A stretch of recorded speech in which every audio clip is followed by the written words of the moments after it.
What was a house rule that you had as a kid that you thought was completely normal until you grew up and realized not all households followed?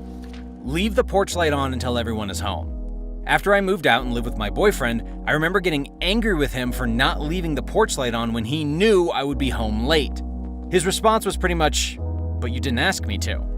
Don't eat the last of something without first asking if anyone else wants any. Same boyfriend, poor guy, ate the last of the cookies. I was so mad that he didn't ask if I wanted any. This was the first time either of us lived away from our parents, so we had a lot of, "Wait, your family doesn't do this?" conversations.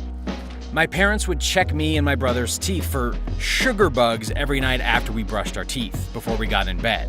If they thought we were trying to skip brushing our teeth, they would tell us that they could see the sugar bugs in our teeth and would make us go brush again. My brother and I were so convinced that these sugar bugs were real, we would constantly ask when we'd be able to see them. My parents always told us only people 13 and older could see them. But by the time we got to be 13, we had completely forgotten about the sugar bugs in our teeth. I love thinking about creative parenting tactics like this. I even use that one while babysitting a fussy kid who doesn't want to brush their teeth / get ready for bed, and it helps a lot. Children are not allowed to speak unless spoken to. I come from an abusive household, and one day my neighbors came by to visit, and I was in the dining room finishing my homework. My stepfather at the time was entertaining our guests when I decided to enter the living room to grab extra pencils for my homework.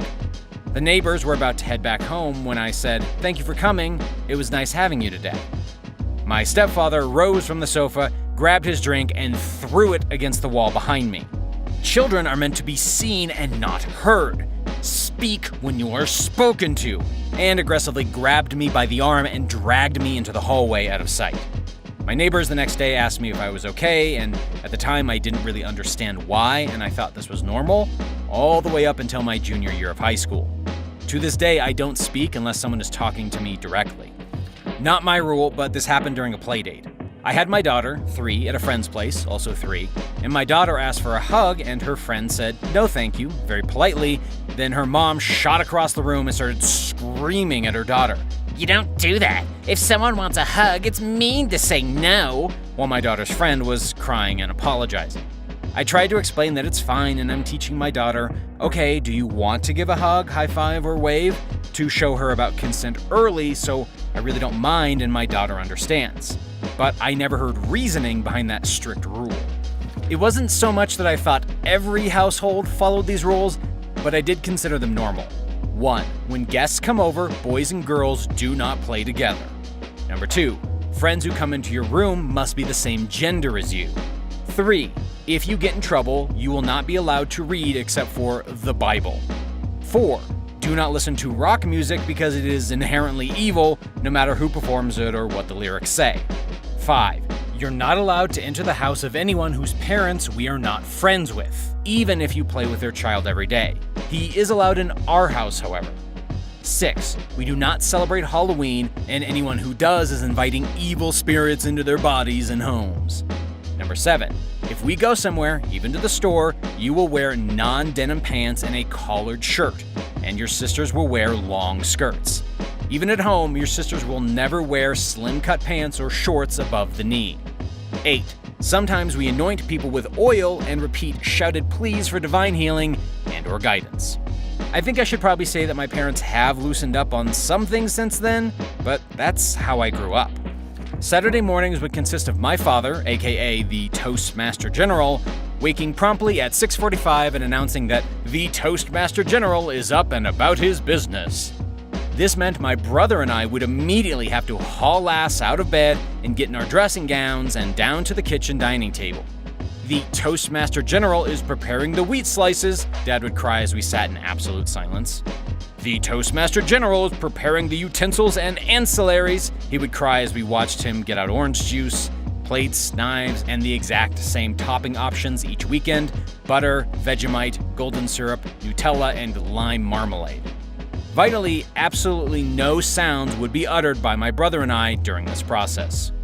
Once the mammoth 8-slice toaster popped, an announcement of "The wheat slices have been suitably charred and have thus become toast" would echo through the kitchen, and we would spread our first slice with butter only as the savory main course. Once the main course was eaten, Dad would leave us to our remaining slices and announce that the Toastmaster General concludes his business for another day, and return to bed.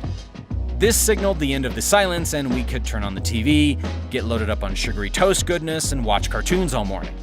When my dad died, I took up the honor and privilege of becoming Toastmaster General and continued this rule in my household with my children, and intend to teach the younglings in the sacred ways of the toast for generations to come. 1. This rule was short-lived but damaging nonetheless. As a very talkative and creative kid, I often annoyed my parents with random questions or ideas. Instead of playing into the imagination of an 8-year-old, my parents gave me a word count.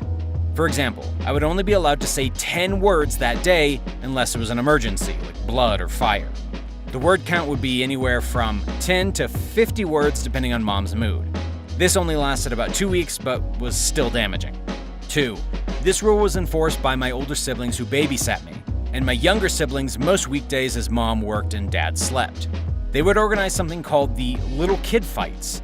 Me and my 3 younger brothers would do a tournament-style fight to establish order of dominance. If you were dominant over a person, you had ultimate say over everything. You could kick them off the couch if you wanted that seat, steal toys and food, whatever you wanted. At the end, my big brother always participated in fighting the winner. He was always the most dominant, and therefore we had to do what he said 24/7. Mom didn't enforce these rules, but didn't stop older brother from enforcing them any way he saw fit. My mom was absolutely obsessed with clean feet. Every day before school, she would make sure we got in the bath and cleaned our feet. I know most of you are like, yeah, well, when I take a shower, I'm already standing in soapy water, so good enough.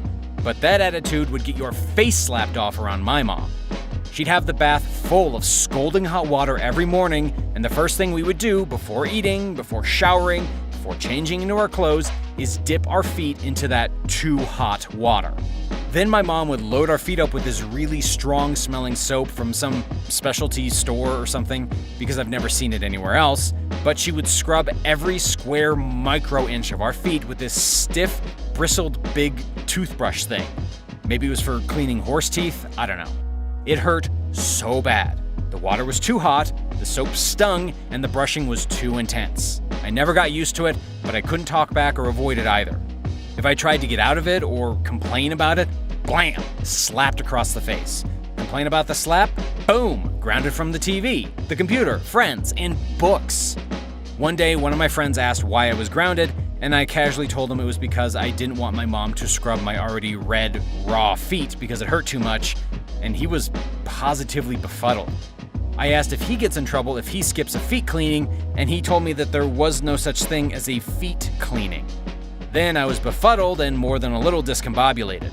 My mom had bamboozled us all into believing that this was a normal, everyday thing and an absolute requirement to be accepted in society. But hey, there wasn't anything I could do about it, even knowing the truth. It wasn't until I left for college did I experience what it was like to not thoroughly clean my feet every single morning. It felt liberating. I even walked around without socks sometimes. My mom always made us wear 2 pair. I still had my feet scrubbed like hell when I came home to visit though. Only those times it felt good, as they needed a good cleaning. Even now when I see my mom, she wants to clean my feet. It's pretty great actually. Imagine going to the dentist to get your teeth cleaned, but it's for your feet instead.